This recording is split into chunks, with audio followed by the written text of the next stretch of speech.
Capsicum baby corn curry తయారు చేయడానికి కావలసిన పదార్థాలు capsicum, baby corn, mill makers, ఉల్లిపాయలు, అల్లం వెల్లుల్లి పేస్ట్, ఉప్పు, టమాటాలు, కారం, పసుపు, కొత్తిమీర, కరివేపాకు, నూనె.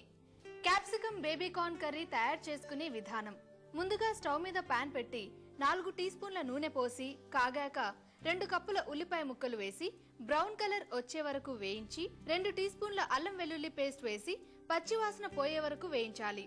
ఇప్పుడు 20 నిమిషాలు నానబెట్టిన పావు కేజీ మిల్ మేకర్, చిటికెడు పసుపు, క్యాప్సికమ్ ముక్కలు 2 కప్పులు వేసి అన్ని మగ్గాక కట్ చేసుకున్న బేబీ కార్న్ పీసెస్ 10 వేసి 1 కప్పు టమాటా ముక్కలు, తగినంత ఉప్పు, 2 టీ స్పూన్ల కారం వేసి అన్ని బాగా కలుపుకొని 1 గ్లాస్ వాటర్ పోసి మూత పెట్టి 10 నిమిషాలు ఉడికించాలి.